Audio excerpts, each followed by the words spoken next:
In a small town tucked against gentle green hills, there lived a woman named Emma. She taught literature at the local high school and lived alone in a cozy cottage beside a quiet stream. Every morning, she woke early, brewed a cup of tea, opened her window, and watched the first rays of sunlight slip through the trees. To everyone else, her life seemed calm and content. But inside, she carried an emptiness she couldn't name. Ever since her mother passed away, the world had lost its center. The kitchen was silent now. The familiar sound of her mother's slippers was gone. And the scent of her sour soup lived only in memory. Emma still went to school every day, still smiled at her students. But beneath those smiles lingered a quiet ache. One chilly autumn morning, she woke up late. The house was a mess, clothes unwashed, books scattered, a pot of orchids on the balcony drooping and dry. She sighed to herself, "My life feels so dull. Every day is the same. Nothing ever changes." At school, the courtyard buzzed with laughter. A little girl named Lily ran up to her, holding a tiny daisy.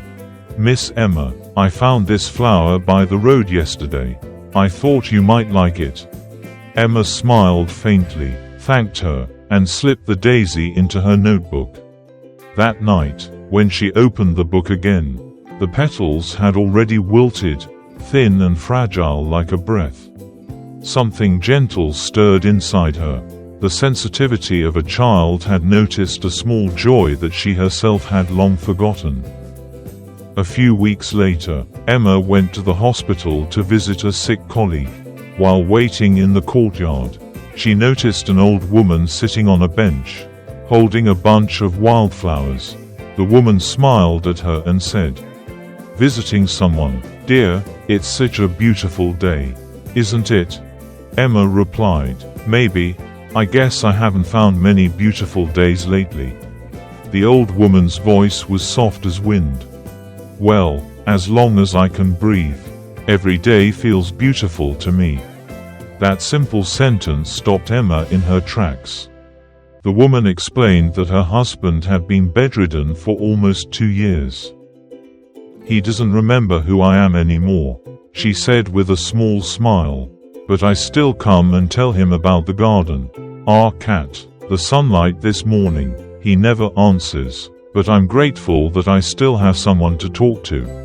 Emma sat quietly. Perhaps she had forgotten how to be grateful, forgotten the everyday miracles still surrounding her. One afternoon, as the last bell rang, Emma saw Lily sitting alone on the playground, eyes red from crying. "Hey, Lily, why aren't you heading home?"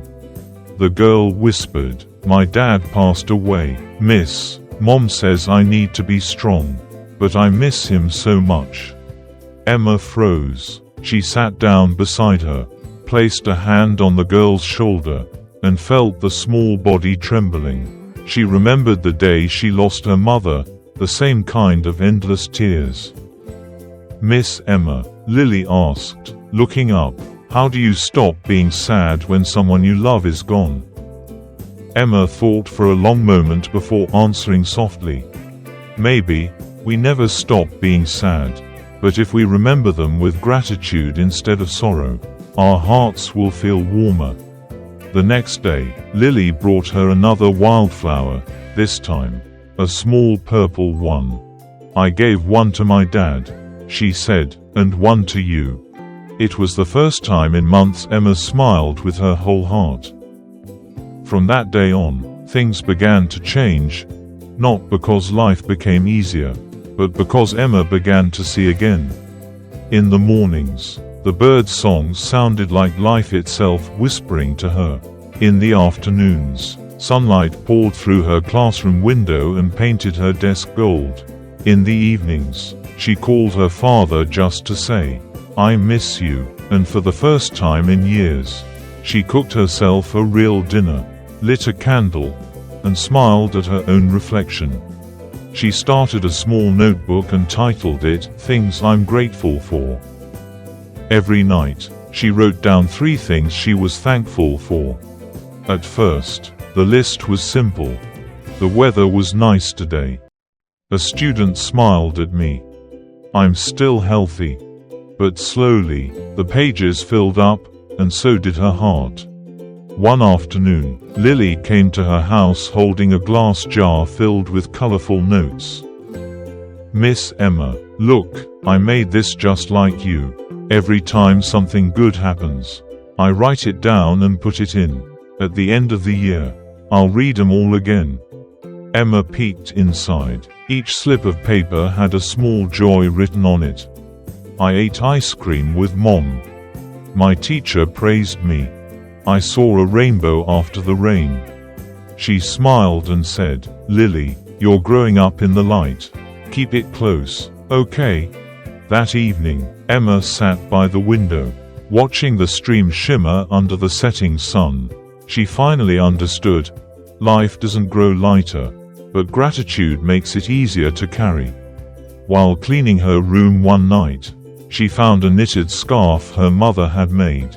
Inside, tucked between folds, was a note in her mother's handwriting. "My dear girl, when life feels heavy, look around, and remember, you are loved." Emma held the scarf close. Tears came, but they didn't hurt anymore. For the first time, she whispered, "Thank you, Mom." Not just for raising her, but for teaching her how to see beauty in small things. She wrapped the scarf around her neck, stepped out onto the balcony, and sipped her tea. The full moon glowed above, casting soft light over her garden. She opened her journal and wrote, "Tonight, I'm grateful that I've learned how to be grateful." A year later, at school, Emma organized the gratitude wall. Every student wrote something they were thankful for and pinned it up. One note read, "I'm grateful my mom wakes up early to cook breakfast." Another said, "I'm grateful I get to go to school." And one little note said, "I'm grateful for Miss Emma's smile." Reading that, Emma's eyes filled with tears. Gratitude hadn't just changed her, it had quietly spread to the hearts of others. After everyone left, she stood alone in the empty yard. The papers fluttered softly in the breeze. She thought of the old woman at the hospital, of Lily, of her mother, of all the days she had cried. Each memory now felt like part of a gentle song. She opened her notebook and wrote, "Life isn't always perfect, but gratitude makes it full. When we learn to thank life for its smallest gifts, we've already learned the secret of happiness." She closed the book, poured another cup of tea, and whispered, "Today, I'm grateful for another day to live." Outside, the evening sun fell over the schoolyard like a soft goodbye. Between her notebook pages lay a single dried daisy, a small memory, but enough to warm her heart. That night, Emma lit a candle on her desk. The small flame trembled, steady and alive, like a message from her mother, "Look around." And she did. She saw all the quiet miracles still there, the sound of water murmuring outside, the faint scent of wood in her home, the chipped cup that still held warmth, the old scarf resting on her shoulders. So many small things, just enough to be thankful for. The next morning, she brought her students out to the school garden.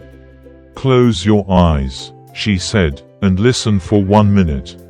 When they opened them again, one child spoke of rustling leaves, another of sunlight, another of the smell of grass. Emma smiled. Gratitude, she realized, sometimes is just the courage to pause. That evening, she returned to the hospital. The same old woman was there, her silver hair glowing under the sun. "My husband moved his hand a little today," she said. "I told him a story about a teacher and a little yellow flower." Emma held her hand, the warmth passing like a blessing. That night, she called her father. They talked about the farm, the old dog, the radio that somehow still worked. Nothing important, yet the conversation ended in laughter. She wrote in her journal, grateful for hearing Dad laugh.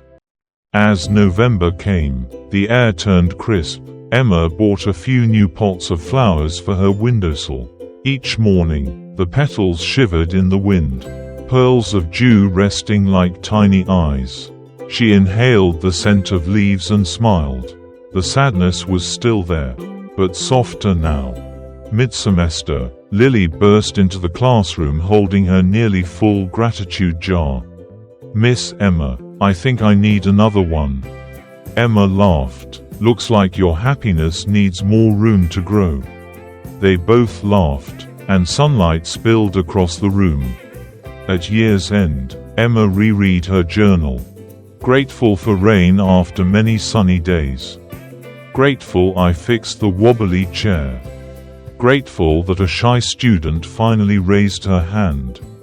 Grateful I forgave myself for forgetting to water the plants. She closed the book gently, as if closing a peaceful heart. She started saying, "Thank you," more deliberately, to the janitor for opening the gate early, to the shop clerk for wrapping her package carefully, to herself for not giving up. Those two simple words, she found, could sew an entire day back together. On a quiet evening between seasons, Emma wrote a short letter to her mother. She didn't mail it, just tucked it into her drawer. "Mom, I'm doing better. I'm less afraid, less angry, less attached to what doesn't belong to me. I see sunlight on the walls, hear the stream, smell fresh rice. I'm thankful, Mom, because you taught me how to see." The letter never reached anyone, but somehow, the room felt warmer.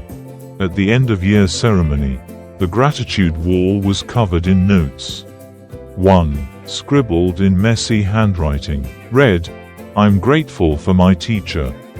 From afar, no one saw Emma wipe away a tear.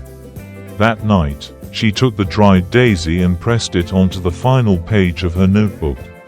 The thin petals were fragile as breath, yet strong as memory. She closed the book and listened to the wind through the trees.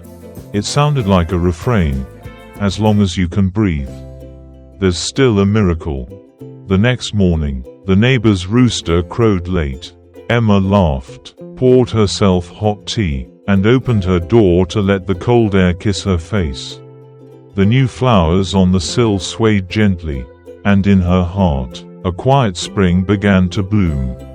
She stepped onto the porch, scarf around her neck, journal in hand. Before her stretched a new day, golden and fresh. She whispered to herself, "Happiness doesn't come from how much we have, but from how deeply we cherish what we already hold." Then she closed the gate, walked down the sunlit hill toward the school, her steps light and easy, as if carried by something unseen. Maybe it was gratitude. Maybe it was the small light of the little things. Or maybe it was life itself, softly whispering, "Thank you for noticing me."